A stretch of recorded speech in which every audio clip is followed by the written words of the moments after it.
bring an extra battery for me. You fool! Do you think I'm unaware?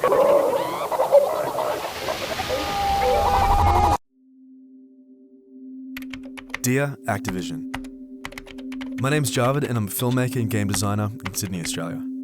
2016 marks the 20th anniversary of 3D platformer pioneer and video game icon heavyweight Crash Bandicoot.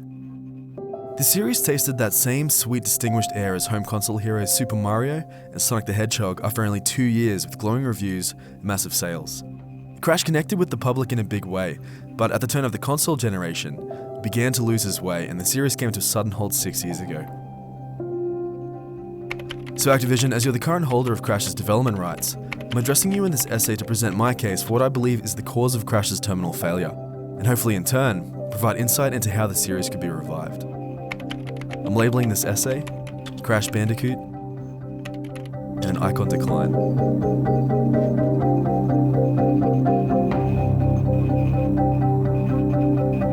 Crash 1, 2, and 3 were released within a year of each other under the guidance of award-winning dev team Naughty Dog.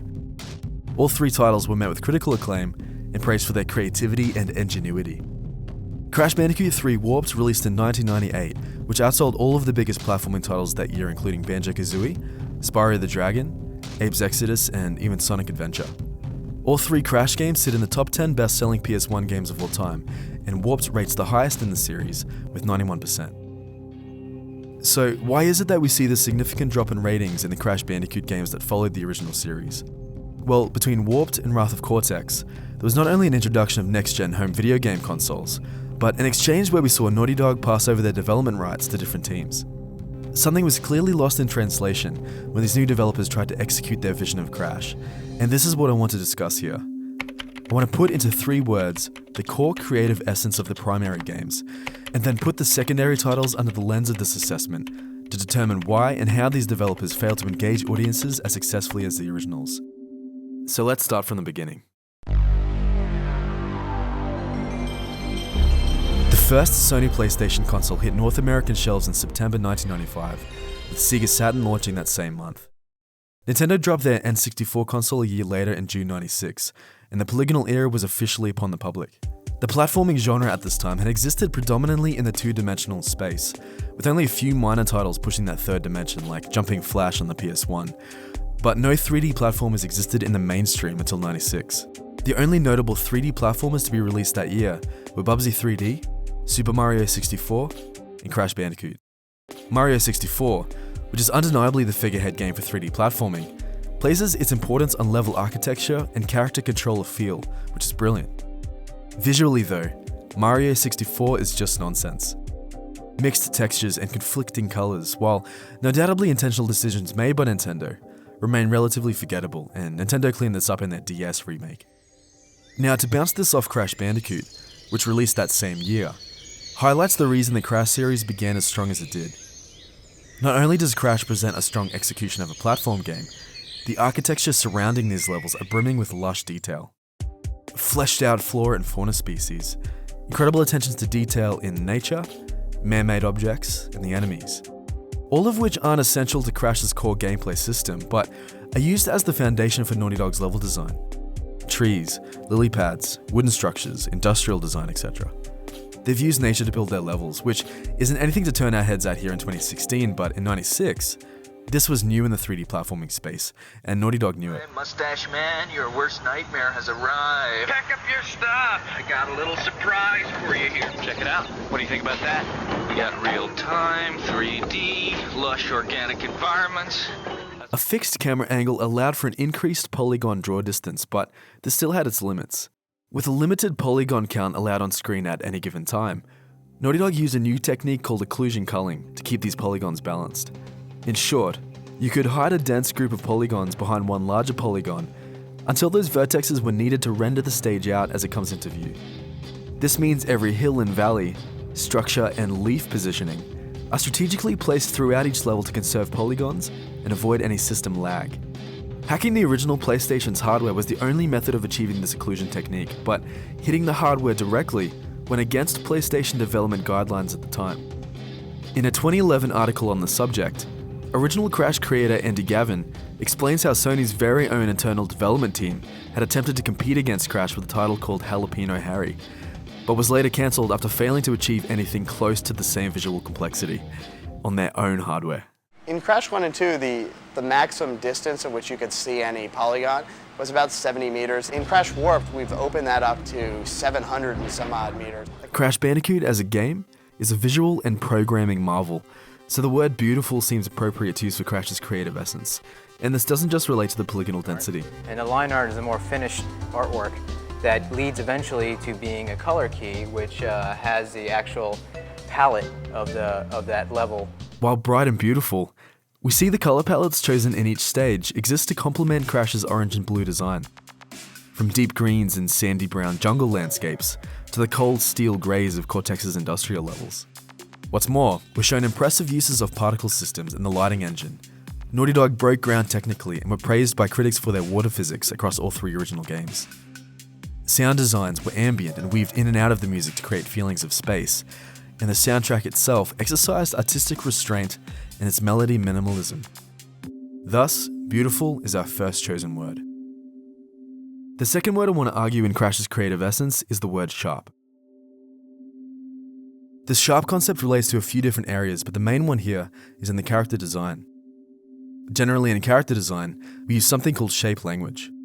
In short, everything we see, specifically here in the West, from the alphabet to everyday objects, are variations of the three primary shapes: square, circle, and triangle.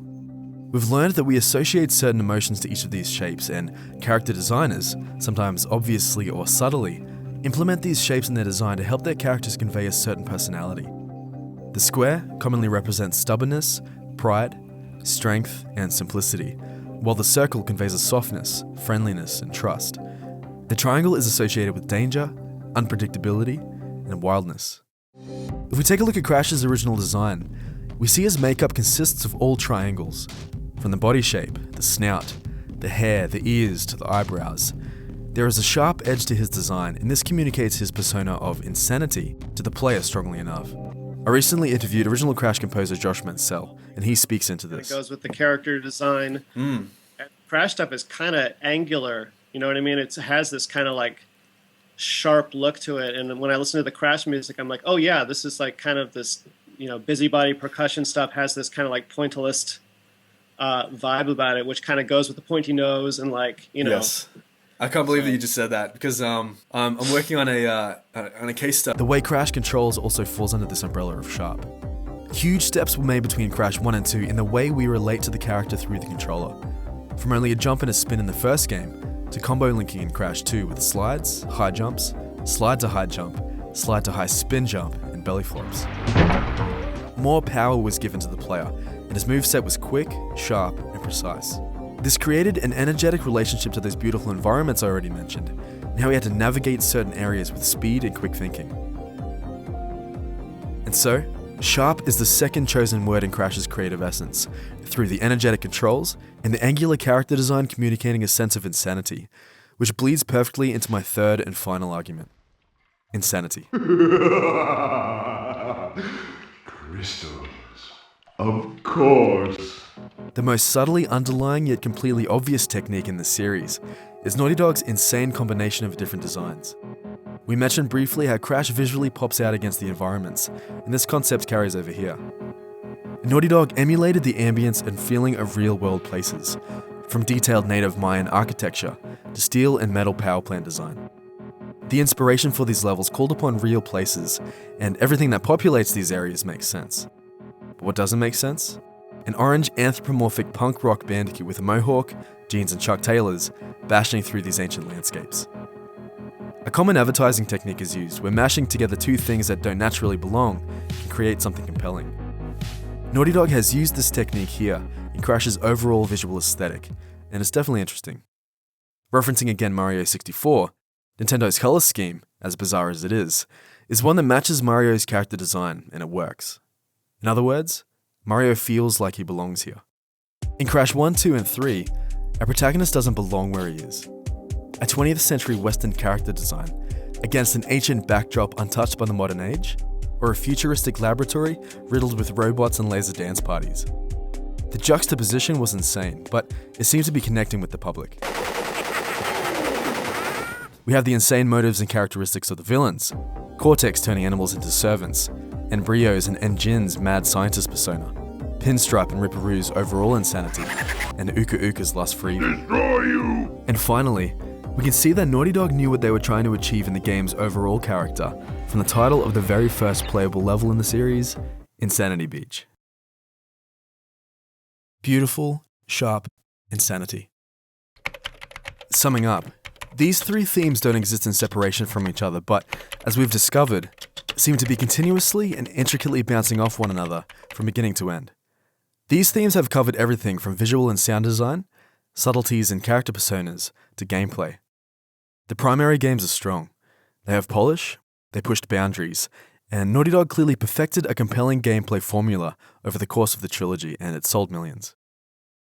But now let's look at the secondary games. The Wrath of Cortex. Wrath of Cortex dropped late 2001, 3 years after the release of Warped, and the first with new developer Traveller's Tales, responsible for such games like Sonic 3D Blast and some Pixar licensed games.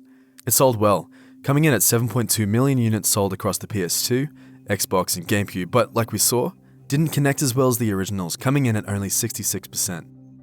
Their second Crash game, Twinsanity, hits lower at 64% 3 years later. Radical Entertainment, responsible for The Simpsons Hit and Run and some Hulk games, takes over development and releases Crash of the Titans and Mind Over Mutant back-to-back in 07 and 08. They both do better, but never quite hit the originals. Two things are behind this decline.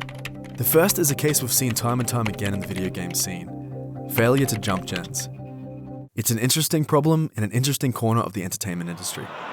With the increase of stronger hardware availability and audience engagement comes an increase of consumer expectation. The original Crash games perfected their formula inside the constraints of the PS1's hardware capabilities. When the PS2 hardware dropped with quadruple the memory, the confines Crash Bandicoot were constructed in were naturally knocked down.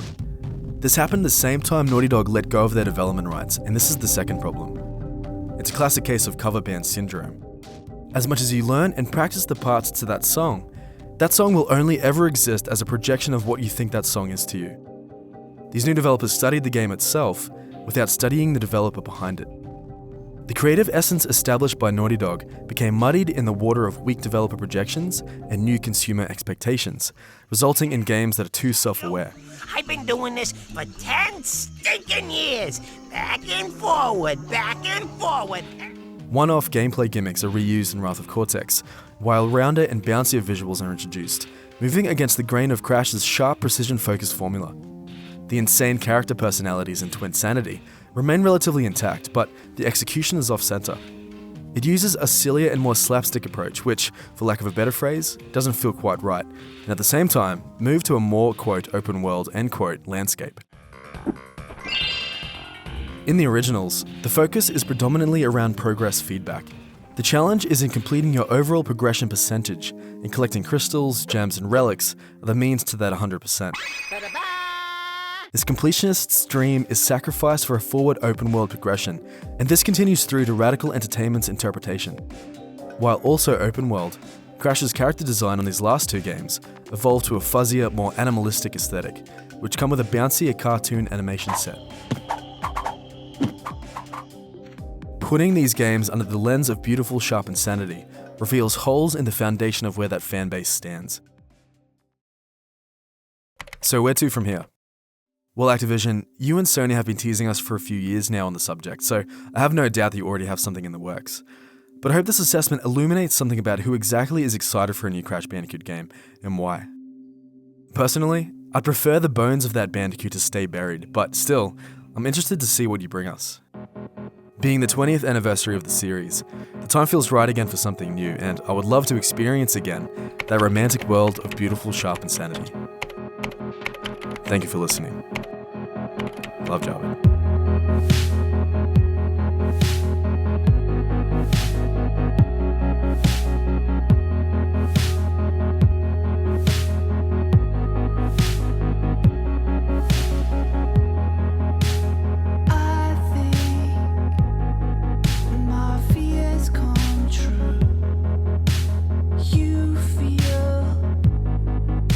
say